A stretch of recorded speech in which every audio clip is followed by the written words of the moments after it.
Cheryl Richardson, and I'm here with you. Hello, yeah, I'm here with you, duh. It's time for another Facebook Live this week, so I'm looking forward to supporting you, answering your questions, doing what I can to give you ideas and resources and all those sorts of things. I'm here with Pupan somewhere. I was wondering if I might be able to get him on camera. I've never been able to do that before. He's always kind of lurking around and then he leaves. Pupu? Pupa? Pupa, come here. We might be able to get him on. It would be great. How's everybody doing? Yeah, if you just let me know where you're from, and if you can, yeah, I can see that you can see me. That's great. Yay, it worked. We had a connection first time around. Yes. Hi, Sinead from Vancouver. Welcome. And Teresa. Hi, Teresa. Welcome. Glad you're here. And Lisa. Hi, Lisa. So I'm going to be taking your calls. You know, I wanted to just tell you, as a matter of fact, hold on one second. I forgot to get it. I wanted to tell you, I'm actually going to do a little Facebook Live about this separate, but I did want to tell you, hi, James and Yvette and Carmen. Thank you. Colorful Colorado. Love Colorado. So glad you're all here. Elisa and Dejana. Wonderful hairstyle. Thank you. It's called Just Have It Washed and Blow Dried. Nice and easy, right? So, I don't know, a few months ago, I started a little kind of book club, and I did a video about Michael Gorgian's book, What Lies Beyond the Stars, which was an awesome book. And then I did a video about Kamal Ravikant's book, Rebirth, which is about him walking the Camino and Camino de Santiago. And it's a novel about him walking that. And then I knew that Amy Weiss, I know this is backwards, need to figure these things out. Facebook, you need to come up with a way to be able to show stuff. Amy Weiss has just published a book today called Crescendo. It's a novel. It's a really beautiful novel. I'm going to do a separate Facebook Live about it, but I just wanted to mention to you, it's a love story. It's a very interesting book in that Amy is a writer and a therapist and a harp player and a lover of animals. She shares my love of animals. We talk about it a lot. And she wrote this book. You know, one of her areas of expertise is past life regression work. She's done it for many, many years, and she understands the kind of multidimensional nature of life. And so this book is a love story that sort of transcends time, and it's like a poem. The book reads like a poem from beginning to end, and it tells the story, kind of a multidimensional story of this woman and her life and her life with her family. And she does this remarkable kind of, she weaves this tapestry of a multidimensional perspective of life, and she brings in her experience, her vast experience with past life regression work. And so it's a very, very unusual novel. I just wanted you to know it's out today, Crescendo. I'm going to, like I said, I'll do a separate video on it because I actually want to read you a couple of pages. The way she opens the book is just so beautiful, and I want to read it, but I'll do that separately. But if you're in the mood for a really good novel, I highly recommend it. Be a great read, and it's the way that it's like poetry is that there are so many lines in this book that just stop me short and like make me catch my breath and go, oh, how did she do that as a writer? It's like, I wonder how long that line took. I mean, it's just, some of the writing is just stunning in the book. So, hi Donna and Andrea. Hey Donna, mwah. How you doing, sweetheart? I miss you. I have to call you. Tara, welcome, and Michaela, and Frederick, and Sarah, and Marilyn, and May, and Beth Ann. Thank you, everybody. I'm so glad you're all here with me, and I'm going to look forward to taking your questions and supporting you in any way I can. I love doing that now every week. Hey, Larry. Oh, can you hear the birds, Larry? Thank you for hey, Poupon, come here. Come say hi. Uncle Larry's on Facebook. My friend Larry. Yeah, I wondered if you all could hear the birds. I opened the door to my office, and there's two little red squirrels, which I know aren't supposed to be near the house, but I feed everybody, as Larry knows. And the birds are just sounding so beautiful. Poupon, come here. Hey, Boo Boo, come here. Come say hi. Yeah, come here. Come on. Oh, I think he's going to do it, people. Come on. Come on. Poo-poo, come here. Oh, yeah. Come here, Poo-poo. Nope. Damn. I came this close to getting him up on my lap. Oh, well, we'll see. Anyway, hey, Sarah and Stephanie. Hey, Daniela from Costa Rica. I'm thinking about going to Costa Rica. I was actually invited to do a retreat there, and I'm actually thinking about it because where the retreat is held, I understand from Joe Dispenza, they've got great waves for body surfing and boogie boarding, and I love both of those things. So we'll see. I wonder how many people would come to Costa Rica if I did a retreat there. Let me know. If you'd come, let me know. Just give me like a thumbs up, or in the comments section, just say, yes, Costa Rica. That would kind of help me to make a decision. And Rachel, welcome. Glad you're here. So, questions. Challenges that you're faced with could be related to anything. Work, your personal life, your professional life, your health. If I don't have the answer, which sometimes I don't, I can certainly point you in the right direction. I try to do that. So, so let's just dive right in, shall we? And as I often do with these Facebook Lives, so you know, at the end I try to keep track of the resources that I capture. I write them down, and I'm just looking for my book here. Yep. I write down any of the resources I mention. Sometimes I ask you to support me and put some links in the comments section. But after Facebook Live, I'll go ahead and edit the post and include some of the books I talk about, or what websites or people or whatever I might mention. I'll put it in the post. So any question you have, just go ahead and put it in the comments section, and I will do my best to get to you. How's that? Is that a deal? Here we go. Sinead, how do you deal with betrayal after 34 years of marriage? We had a wonderful life, and he went, I'm saying he, went for someone 20 years younger. I don't know if it's a he, but first of all, I'm so sorry, Sinead. It's just a really, I've had that situation happen to me when I was younger in a relationship, and but I was not married for 34 years, and I can't imagine how difficult that is, and I'm really so sorry about that. There is a guy by the name of Steve Stosny. I've mentioned him before, Stosny. I'm just getting my paper here so I can write this down, so I'll give you the link. Steve Stosny. He does really great work with men and women, and in particular, he does workshops. He does like a boot camp in Washington for couples in crisis, and he has a very interesting take, Sinead, on betrayal, on infidelity. So I'm going to recommend that you check out his website, Steve Stosny, Stosny. If you Google him, you'll find it. His website is, I'm pretty sure it's compassionpower.com, and I'll put that in the post.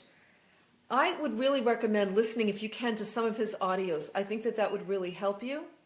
I would also recommend listening to Esther Perel's TED Talk. She wrote the book Mating in Captivity. I would listen to her TED Talk just because I think it gives a different perspective on infidelity. And sometimes that can be really helpful so that you understand it's not about the 20-year younger person. It's about something much deeper. I like to say, Sinead, that big souls call these big problems into their lives, or let me say it this way. I find that people who are really up to taking on the challenge, the kind of challenge that this presents to grow and evolve and heal, are up to it. This shows up in their life, and my experience is that most people with the right perspective can really take it on and use it to grow. Now, the first step is about grief, and it's about all of the feelings that go with the betrayal. I would say to you that it would be really good for you to be involved with a good therapist, somebody who specializes in dealing with infidelity and betrayal, somebody who can, I personally like Therapy, particularly when you're dealing with betrayal and anger and all that sort of stuff. I personally like therapy that's really body-centered, that allows you to get the anger or the rage up and out of your body. I think that's important. It's really important in the beginning to allow yourself to have all your feelings about this experience and to do what you need to do to heal, to feel those feelings and to move them up and out of your body. Please don't try and deal with this alone. You'll suffer. You'll be, there's a good chance you'll turn out bitter. You'll focus your time on blaming, and none of that is going to support you in moving forward with a great quality life. We want somebody to support you who can help you to see this as an invitation to embark on a kind of spiritual adventure, a healing adventure, where you have permission to have your feelings about the experience and then really use it to your advantage so that this next stage of your life can be fulfilling and meaningful and authentic. That's the thing. When we get the rug pulled out from underneath us in situations like this, we're brought to our knees, and we're brought to a vulnerable place that forces us to kind of dig deep and connect with a more authentic version of ourselves. That's the good news about this. It's just that the journey there can be pretty painful and difficult. So please don't do it alone. And check out those resources that I mentioned. I think that they could be really helpful to you, Sinead. And as those of you know, I have my little prayer book here, and I'm going to include you in my prayer book so that, just so that you have a little extra divine support as you go through this period in your life. It happened to me very early in my life. It was pretty devastating to me. I actually found out that a man that I had been in a committed relationship with was cheating on me with one of my friends, who was giving me advice about the relationship while she was with him. So it was pretty devastating, and I ultimately ended up finding them together. And I look back now, and I swear to God, Sinead, I heard this once before, and I think it's true. Every rejection is God's protection. That's a really great phrase you might want to write down. Somebody said that to me. Every rejection is God's protection. And looking back, I really was being protected. But I wasn't married for 34 years, and that's different. And I really want to honor and respect the fact that that's a very different scenario, and it has its own kind of feeling of rejection and grief. And I really want you to get the support you need to deal with that, because doing it alone is just, don't let this rob you of your life, sweetheart. Please don't let it do that. Be strong. Use this. Be strong. Give yourself permission to have your feelings, and use this to kind of reveal an even more authentic version of yourself, and get the support you need so that you can keep your heart open to love, because that's really what this is all about. That's why we're here, and I don't want you to be closed off to that. All right. Thank you, sweetheart, and I wish you all the best. I really do. Amy, how do you find... Hi, Amy. I remember Amy from my Miraval retreats. How do you find the inner motivation to move on with your life and find something to live for? I'm not suicidal. My family is gone. I have great friends for support. I have been unemployed for a year, and lots of stuff in home from family deaths. Yeah, Amy, there's a lot there. Family is gone. I'm glad you've got great friends for support. You've been unemployed. Amy, I wrote a blog.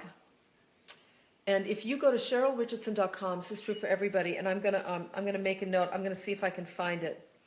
I think the blog was called something like "How to Make Money Fast."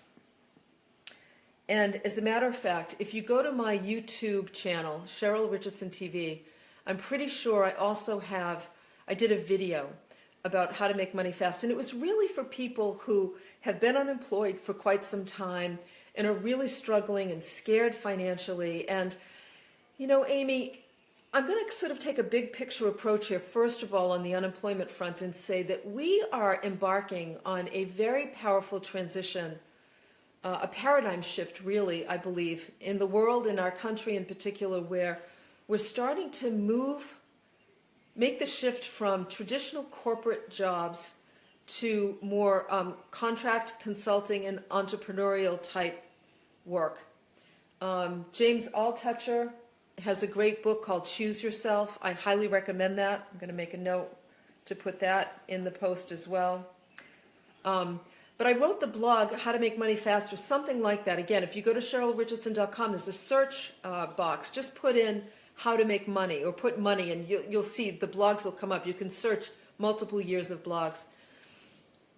I think that we're really experiencing a shift where more and more people are finding it difficult to obtain that traditional corporate job because they're not traditional people anymore.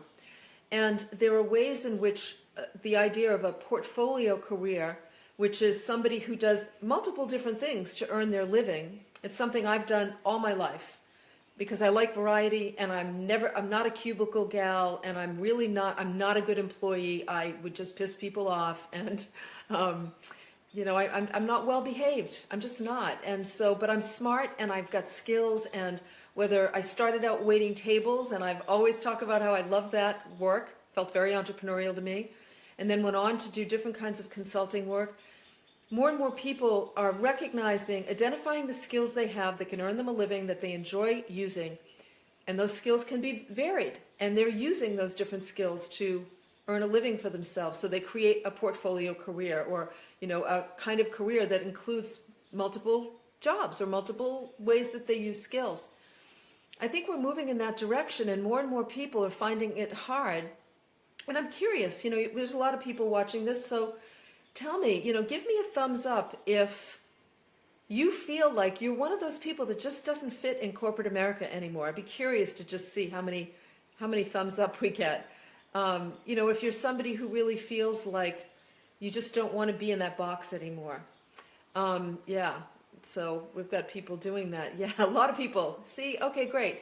So Amy, that's part of what's happening.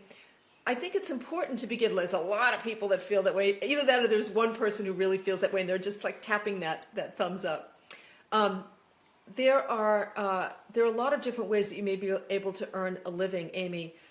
What's important is, I think, using the skills that we have in service to others, because otherwise it's pretty depressing to be unemployed and not doing anything. We forget that there's a tremendous amount of confidence, self-esteem, just feel-good chemicals even that occur when we're using our skills in service to others.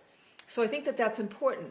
And so the resource of Choose Yourself, also asking your good supportive friends to help you to identify the skills that you have that they see as valuable.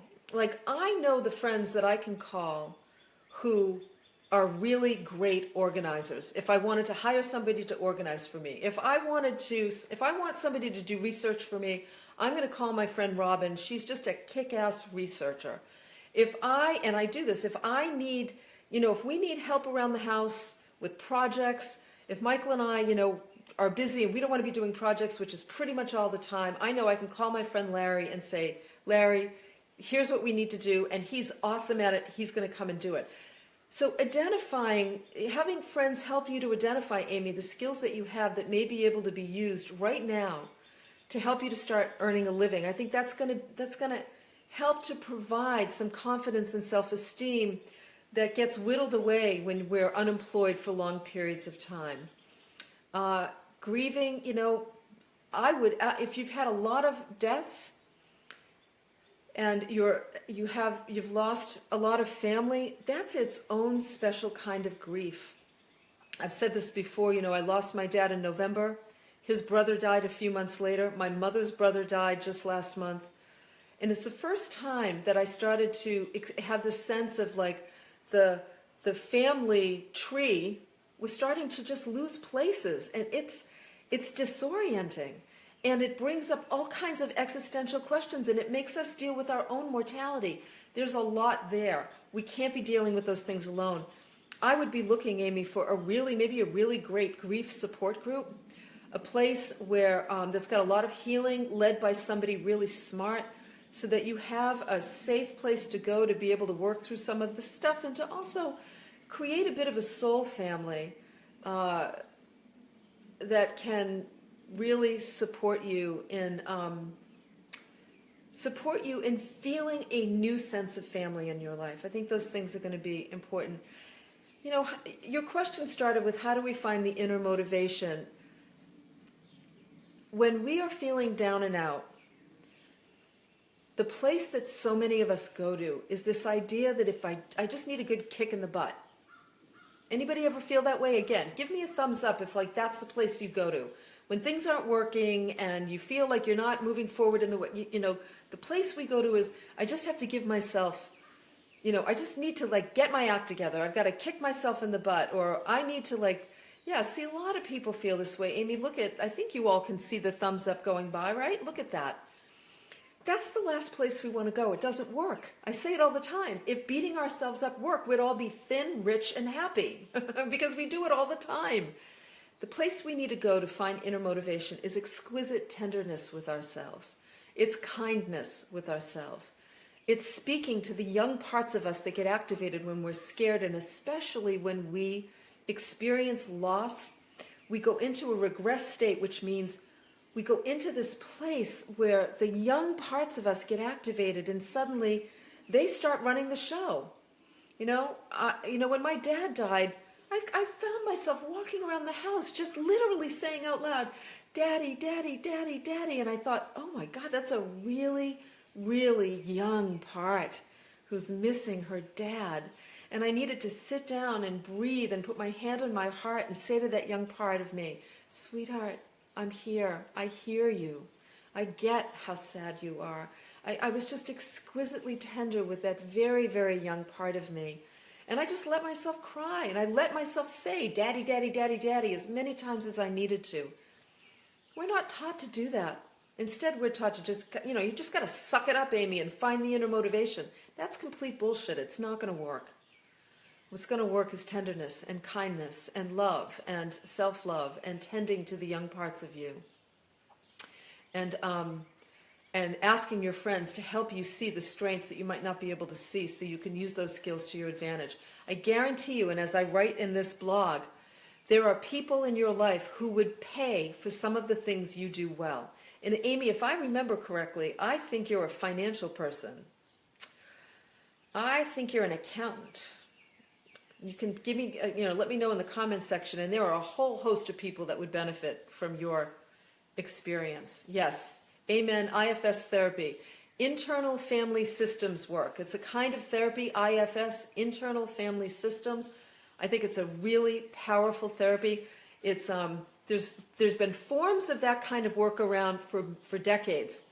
The current form is internal family systems, and it's really where we identify the young parts of us, the old pain that keeps getting squashed by the defended young parts of us that that just don't know how to deal with it. So we need to be able to recruit the adult and to use that adult to witness and be tender with and present to the young parts of us that are asking for love. Richard Swartz, yes, thank you. Thank you for I'm going to look to see who's giving me that info. I appreciate it. And Amy, yes, so you're a CPA. Okay. I can't tell you how many people I refer people to contract CFOs and CPAs all the time. I think that maybe even doing that work on a contract basis.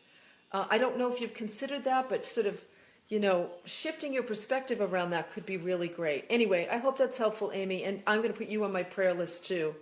I promise. I'm doing that right now. Amy, my sweet Amy. I remember you. I can see your beautiful smiling face. You've got such a beautiful smile.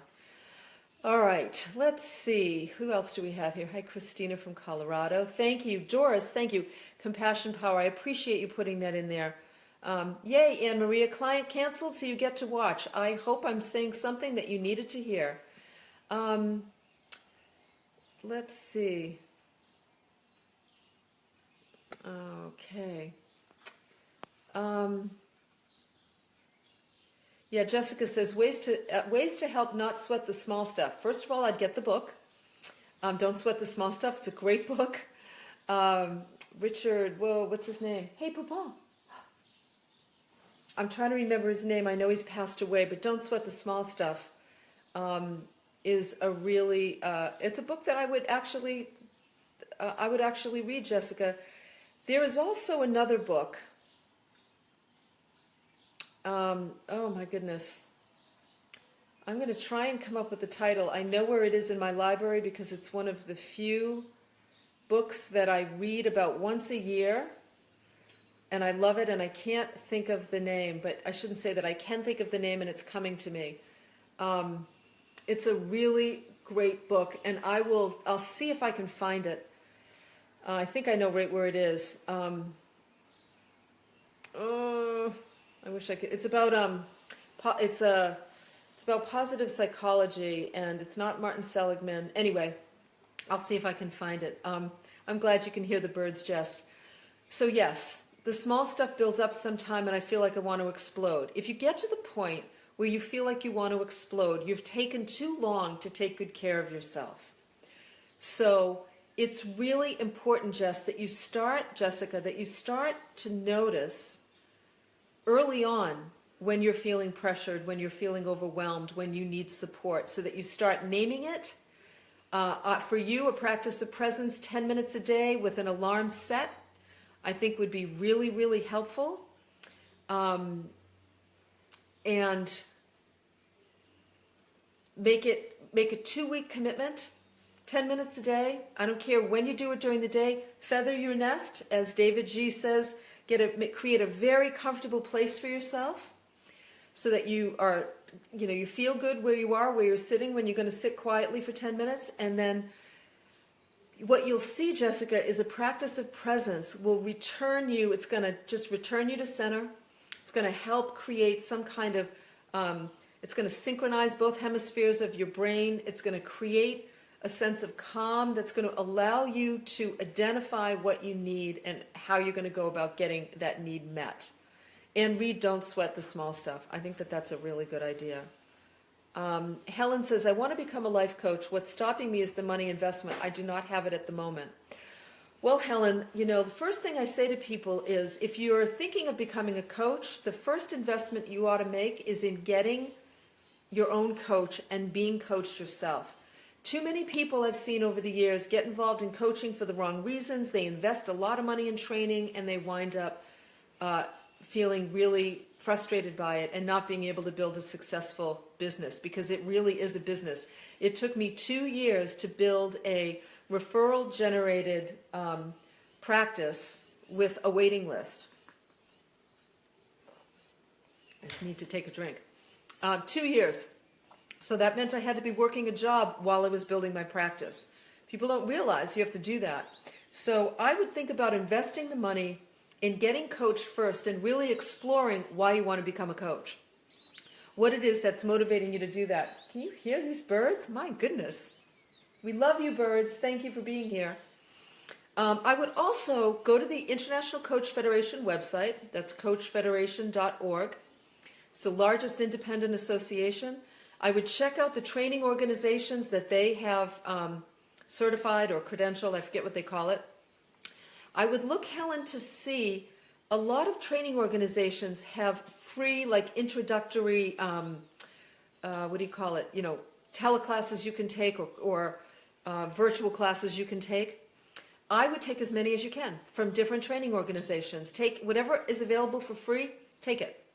And in doing that, you can begin to get educated. But when you get the money, I would start by being coached, because that's going to help you to make the right decision about becoming a coach. I don't want you spending a whole bunch of money on training until you know for sure this is what you want and that you're ready to build a business doing that, because it's a business and it requires business skills. And I don't know if you have skills like that, but that's the other thing. You can be developing those skills now while you're getting ready to be able to afford training. Okay, so let's see. Yeah. Okay, so Sinead, I just want to say to you, I'm glad my words were helpful about the betrayal. He did this. We were together for 40 years. My only true love. Okay, your first true love. Please start affirming that. Not your only true love. I have thought, how many of us have been in relationships and thought, this is my only true love, only to discover that you break up and you've got another true love. So I just want to point that out. Please start affirming my first true love. Okay. Yeah, this is an interesting question. Rachel, how do I confidently put myself out there in the dating world when I feel like my life is in a bit of transition right now? I'm a great girl and I think I deserve a great man, but I guess I feel a bit insecure or unsettled right now over where my life is. Well, Rachel, first of all, I love that you say I'm a great girl and I think I deserve a great man. You think or you know? Let's start saying, and I deserve a great man. And let's trust this inner voice, it sounds like, that's saying, I'm not sure this is the right time to put myself out in the dating world. Here's something you can do. Start to profile your ideal mate, the ideal man. Think about everything. Who is he intellectually, spiritually, emotionally, career, financially, personally, like just, interests and hobbies. Like, who is this person? Like, I want you to really profile this person. It's what I did before I met Michael. What does he look like? What is your, what are the guys that you're typically attracted to? I'm typically attracted to men with dark hair and dark eyes. Although, that's kind of my guy. Not that I wasn't open, but that's what I wound up with. So just really, Rachel, put everything in writing. Who do you want him to be financially? Who do you want him to be spiritually, emotionally? Who do you want him to be professionally, personally? And then when you do that, I want you to look over the list, work on it at least over a week. Every day, add something to it, fine tune it. Just imagine that you're cooking this soup called the Great Man. And at the end of the week, when you look at that list, I want you to ask yourself, how am I like this list? And how am I not like this list? Like, where do I need to grow to become more like this ideal man that I've cooked up here on paper? If there are significant areas where you feel like you need to make some adjustments in order to be able to attract the same kind of man, then it might not be the right time, Rachel. It might be a month from now, it might be 3 months from now, could be 6 months from now. I promise you, if you take the time to really invest in your own growth. So for example, let's say that you really want to attract a man who takes his health seriously and is in good shape, but you don't feel good about your own state of your health. Get your butt out, start walking or running or working out. Like, make your health a priority as a way to begin to draw this person into your life. Remember, the dating world isn't just online, although that's where a lot of people go. To me, sometimes, now, let me back up and say, I met my husband through a personal ad. Some people know that. If you read my book, The Unmistakable Touch of Grace, I tell the story about how we met. So I'm not opposed to online dating at all, but I am opposed to thinking that that's the only way you're going to meet people, because there's a whole bunch of ways. And then we forget about the universe and energy and how we actually draw to us. We draw to us people by the energy we put out into the world. So Rachel, I want you to be paying attention to the energy that you put out into the world. And that means working on yourself. And as you do that, as you look at this list and think, oh, wow, I need to get my financial act together, or I do need to get my health together, or I do need to, I need to spend time focused on my career. As you do that, I want you to imagine that you're actually drawing toward you the kind of guy you want to meet. And he will start moving toward you. And whether he ultimately comes to you on online dating or through a friend, or you trip over him in the street, working on the things that will allow you to even more confidently put yourself out there is a really good first start. Okay? All right. Anne-Marie says, do you think people with personality disorders are able to truly change and evolve in love and relationships? It depends on the personality disorder. I'm not a therapist. I'm a coach. I have a lot of experience with therapy. And I think that if someone's struggling with narcissism, for example, or with borderline personality disorder, I think those are really, really hard. And they require a deep commitment to therapy, proof that there is a commitment and that it's ongoing, and that and then the proof needs to be in the pudding in terms of how they relate to you in the relationship. I think it's really hard, Anne-Marie, and the best thing I can say for you is to have yourself in therapy, really exploring this relationship, and then maybe the both of you in therapy, if it's an intimate relationship, the both of you in therapy, so that you can explore whether or not the person with the personality disorder is truly committed to healing. It's a tough road. I'll be totally honest with you. I've worked with clients who have gone through the ending of relationships with narcissism and borderline personality disorder, and it's not pretty. And I wish I could say something different, but I got to be honest, right?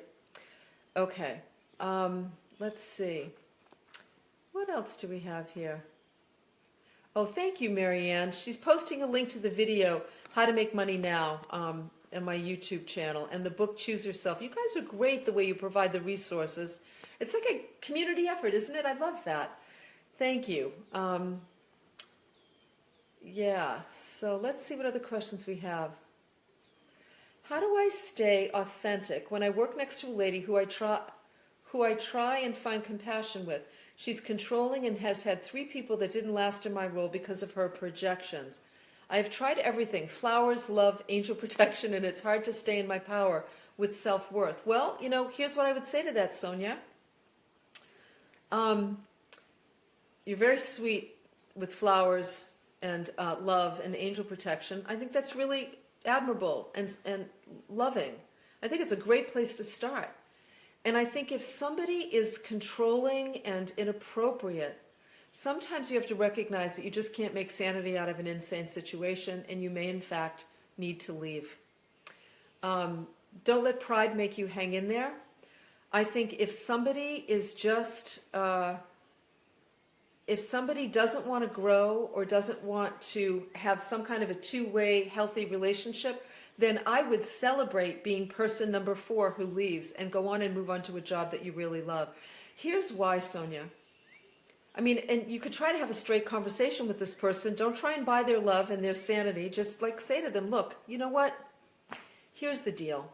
You and I both know this hasn't worked with 3 other people. Here's why it's not working for me. And I'm wondering if we can change that. Are you open to it? And if the person isn't open to it, or they're sarcastic, or they're, you know, being wobbly in some way, then Sonia, it's important to recognize that some people, this could be true, for example, with people with personality disorders I was mentioning earlier. Some people are like a virus. And when you get in their company, I don't care how strong and powerful and confident you are, you catch the virus and you lose it. And suddenly your self-esteem plummets, you don't have a lot of confidence, and you start putting up with bullshit you shouldn't be putting up with because you've caught the virus. It would happen to me. I teach this stuff, and if I walk into a room, or if I keep going back to relationships with people who don't do their work, let's say in my closer relationships, or people who, you know, don't get that they're projecting stuff onto me, then it's like I'm suddenly right in there playing the game because I've caught the virus.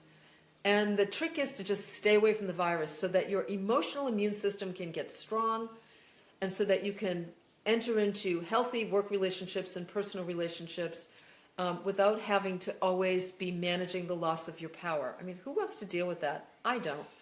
And I don't want you to either, Sonia. So to have a straight conversation. If she can't get it, then you know what? I'd say, I am number 4 and I'm leaving. And I'm leaving on a jet plane, and I'm going to go find myself some better work. That's what I would recommend. Okay. I love that. Anne-Marie says, sometimes we spend too much time with the wound mates thinking that they're soulmates. Now, you know what it is, Anne-Marie? We fall in love with the dream of what could be instead of staying connected to the reality of what is. And I'll say that again. Too many of us have a relationship. We fall in love with the dream of what could be, with somebody's potential. And we stay in love with their potential.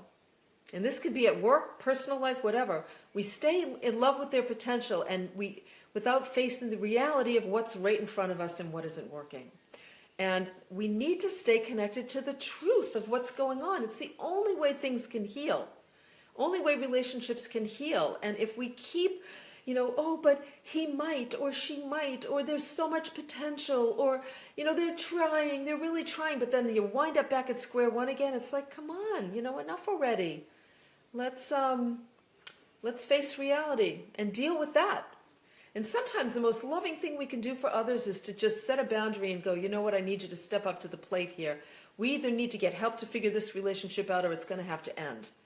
And I recognize that I'm being sort of like a bit direct about that, and I don't want to. It's a process to deal with that in relationships. I'm not saying you just go home and go, okay, that's it. Things are going to change around here. That doesn't work. But I see too many people tolerating stuff they shouldn't be tolerating. That's what I want to say. All right, we're getting close to closing time here because I have a 7 o'clock appointment that I've got to make. And let's see.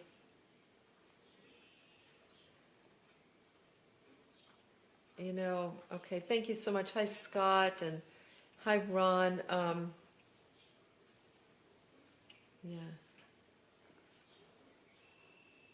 Yeah, so Ron, so let me just, because I so appreciate when men show up and ask for support. I know it's a big deal, and I want to support the men. I said, first of all, I just bow to the men who are here and who are committed to their own growth and evolution. Us gals want you. We need you. We're glad you're here. Ron says, I've been alone for 30 plus years now, and I finally realized being alone is not a happy way. Yay, it's true.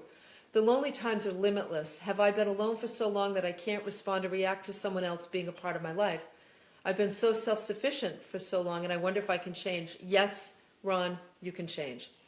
I would recommend that you begin by entering into a relationship with a really good therapist where you literally go in and you say, I've been alone for a long time and I don't want to be alone anymore.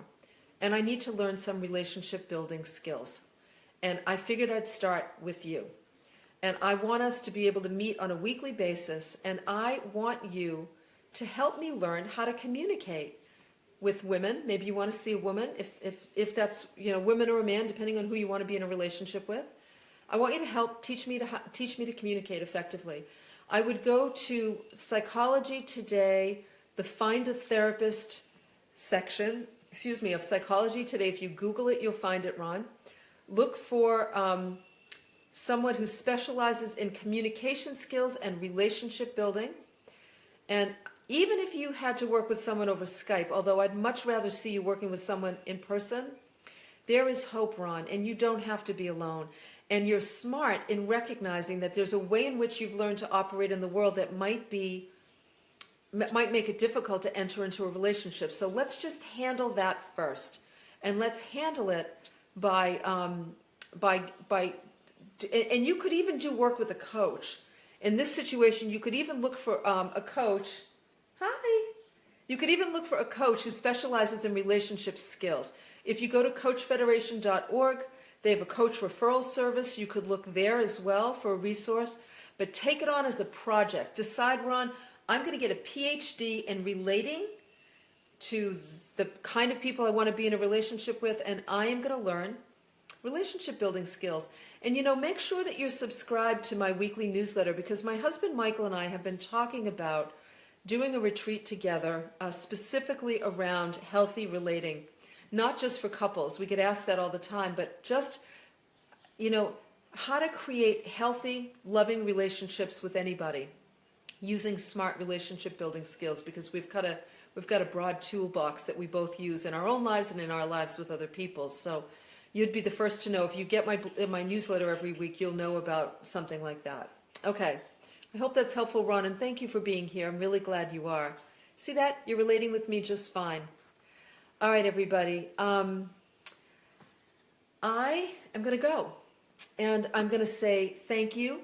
Thank you so much for being here with me. Again, next week I'll be back here, and once again, I always say, make sure you're subscribed to my newsletter. You can just look right up at the sign up blue button. You can sign up right there. And I'll be announcing my retreat for October pretty soon. It's going to be all about falling in love with the body. I've got a great guest who's going to be there with me, and I'll be announcing that soon. That'll go in the newsletter first. So in the meantime, take good care of yourself. Be loving with yourself. Remember what I said. Everybody write down. Be exquisitely tender with yourself. That's how change happens. That's how change sticks. And that's how change is long-lasting. I promise you it's true. I really do. All right. Mwah. Lots of love to you all. Take good care. Bye.